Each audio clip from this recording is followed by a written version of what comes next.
Ok, buenas tardes. Voy a hablarles sobre las bases conceptuales de las ciencias del envejecimiento, la demografía y la epidemiología del envejecimiento.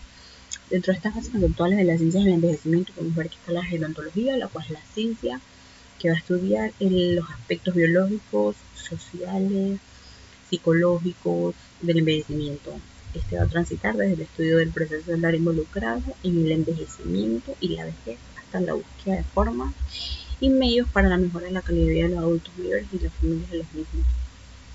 Esta es multidisciplinar y como tal se va a enfocar en prevenir y controlar enfermedades que afecten al adulto mayor.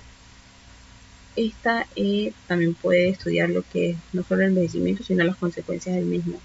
O sea, modelos socioeconómicos, no solo la biología molecular y consecuencias de la jubilación.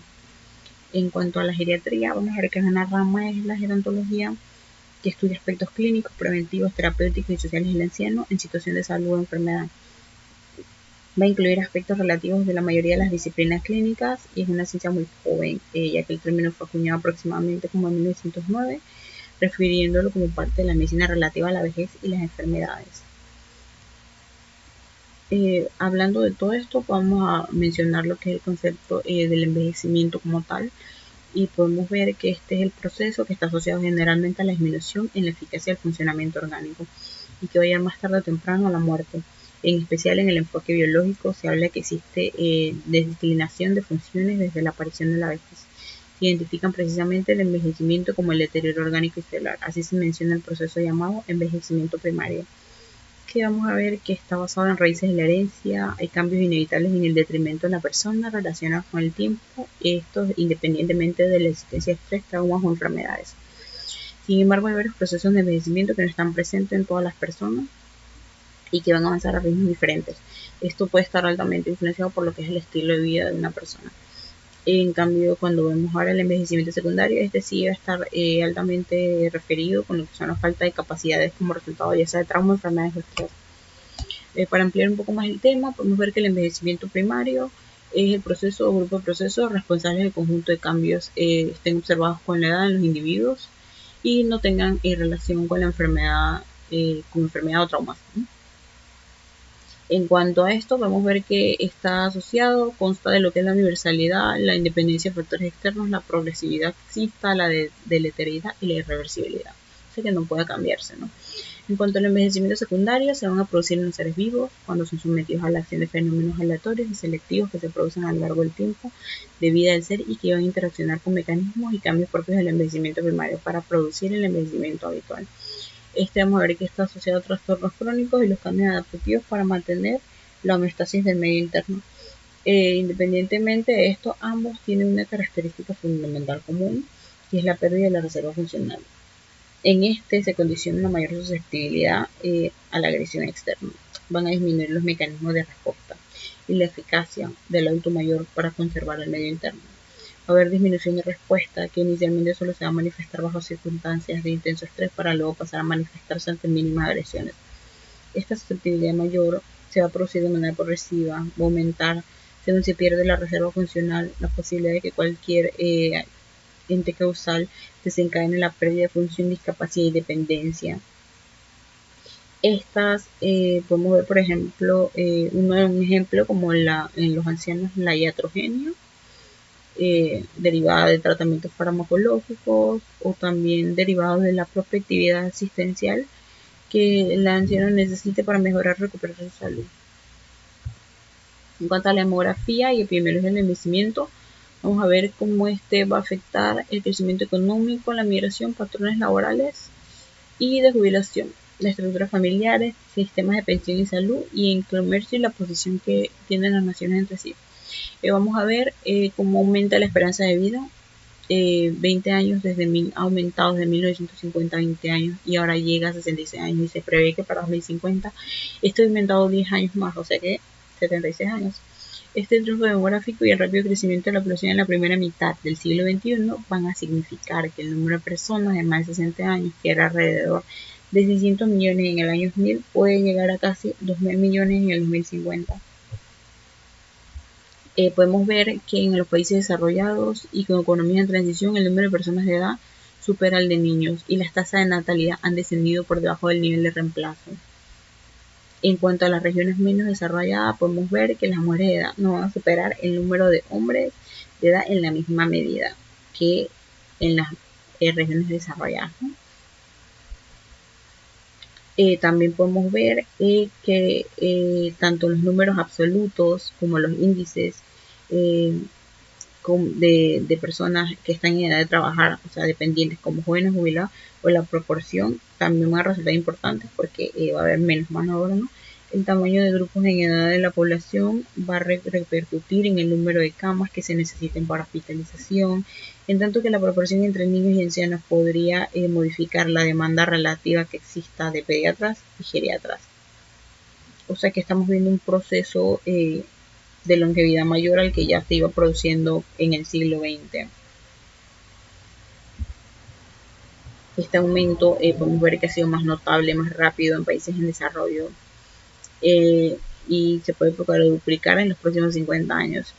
En Asia y América Latina, la proporción del grupo clasificado como personas de edad se menciona que van a aumentar del 8 al 15% entre 1998 y al 2025, mientras que en África se prevé que esta proporción aumente del 5 al 6% durante ese periodo. En África subsahariana, donde se luchan con pandemias como el VIH-Sida, las dificultades económicas y sociales pueden llegar a la mitad de ese nivel. Esta transformación demográfica mundial tiene profundas consecuencias para cada uno de los aspectos de la vida individual, comunitaria, nacional e internacional, y puede afectar diversas facetas de la humanidad social, económicas, políticas, culturales, psicológicas y espirituales. Vamos a pasar ahora a hablar un poquito sobre la que es la transición demográfica y epidemiológica. Esta como tal tiene origen del envejecimiento en Europa, que lo situamos aproximadamente por la Revolución Francesa, donde se van a promover principios de libertad, equidad y fraternidad. En esto, la consecuencia progresiva de logros sociales en cuanto a mejora de nutrición, condiciones, habitabilidad de viviendas, medidas de higiene y salud pública, y sistemas de protección y seguridad social, y la mejora de la investigación biomédica, o sea, inmunoprofilaxis y antibioterapia, serán los responsables del fenómeno del envejecimiento poblacional. Hablando un poquito más de las diferentes teorías, o sea, la transición demográfica y la epidemiológica, vemos que la transición demográfica, esta excluye las migraciones, se encuentran asociadas la baja natalidad y la mortalidad, con una diferencia muy baja entre ellas. Según esta teoría, vemos que la evolución de ambas variables demográficas, fecundidad y mortalidad, se explica por los cambios económicos, sociales y sanitarios, es decir, el desarrollo. En esta vemos que se ven diferentes etapas, como vamos a ver en la imagen que se presenta aquí. Está la etapa 1, que es la pretransicional, que es típica de sociedades preindustriales con un equilibrio entre mortalidad y fecundidad, en el que la mortalidad tiene un comportamiento errático. Este puede estar influenciado por guerras, hambrunas, pandemias, epidemias, y la fecundidad es elevada. Podemos ver aquí que es elevada. En la el segundo estadio, vamos a ver cómo se rompe la simetría entre ambas las variables, lo que es la fecundidad y la mortalidad. Y vamos a ver que hay un mayor control y hay un crecimiento continuo y sólido, rápido y sostenido de la población. En la tercera fase, vamos a ver cómo se recupera el equilibrio al descender niveles de fecundidad. Entonces, dentro de esta teoría se pone manifiesto que en el segundo estadio se va a producir un crecimiento poblacional muy grande, con un importante rejuvenecimiento de estructuras por edades, y va a haber descenso de la mortalidad, en especial la infantil, aumentar la proporción de jóvenes en la población. Esta teoría en su tercer estadio observa una estructura por edades envejecida, que con el descenso de la fecundidad junto a la poca mortalidad que exista, va a conllevar un aumento de la población anciana.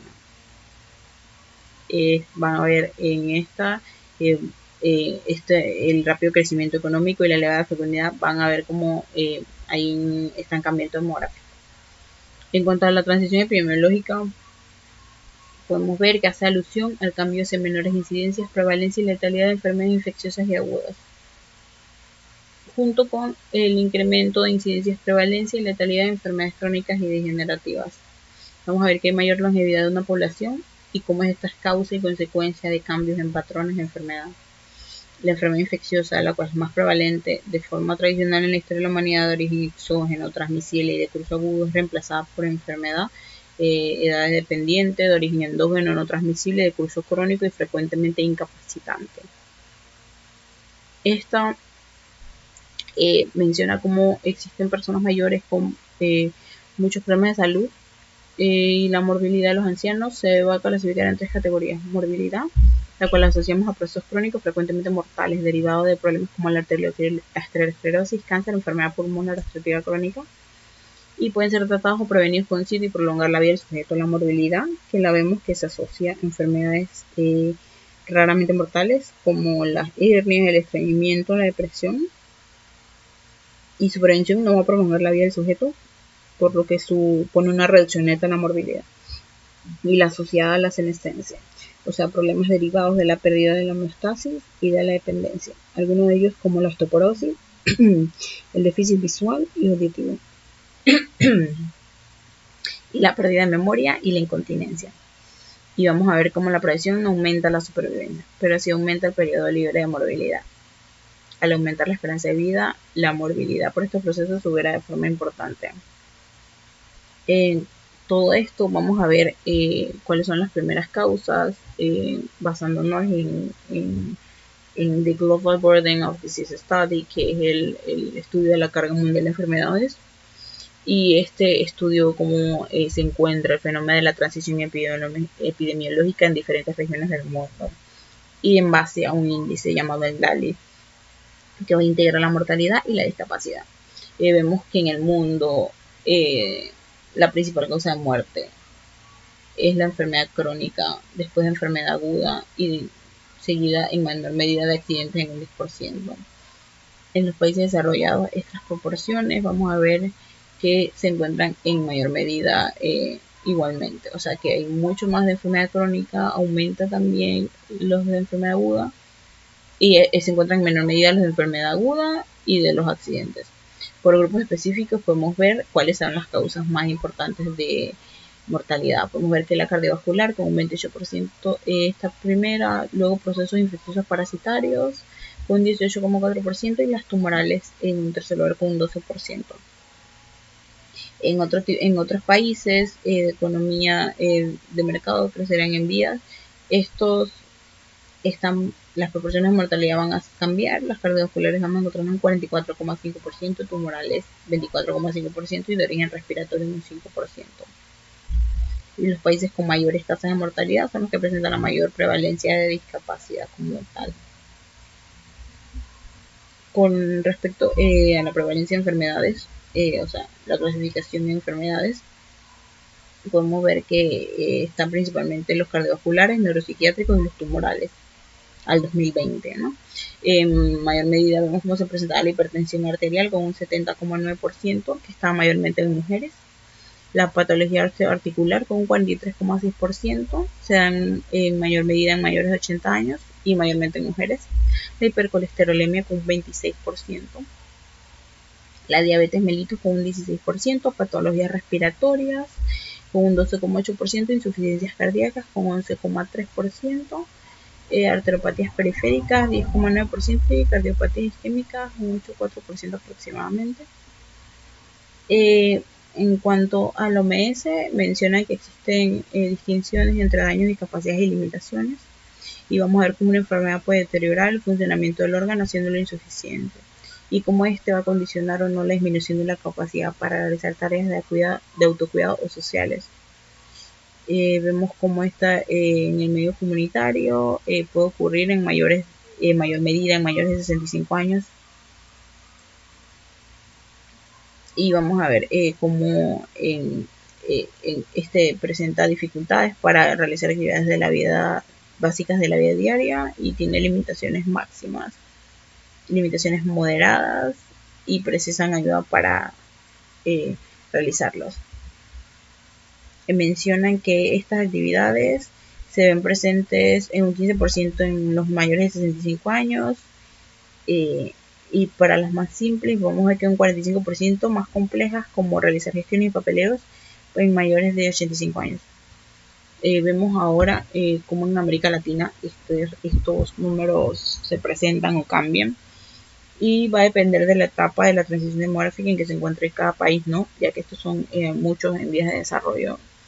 Lo que sí es evidente es que la proporción del grupo de edad de 70 años más va a ir aumentando con el correr del tiempo, o sea, va a aumentar la longevidad y se debe estar preparado para estos desafíos, ¿no? Podemos observar como en países como Chile, Argentina y México, al 2050 presentan mayores porcentajes de población adulto mayor, tomando en cuenta que tanto Chile como Argentina presentan un envejecimiento más avanzado. En tanto Panamá se espera que el porcentaje de la población adulta mayor de 60 años pase de un 8% en el 2000 al 14.3% en el 2025 y hacia el 2050.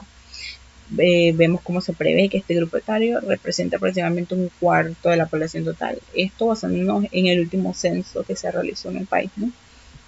Con datos del INEC. También vemos las principales causas de muerte en personas de 60 años o más en el país al 2000, en comparación al 2000 al 2010.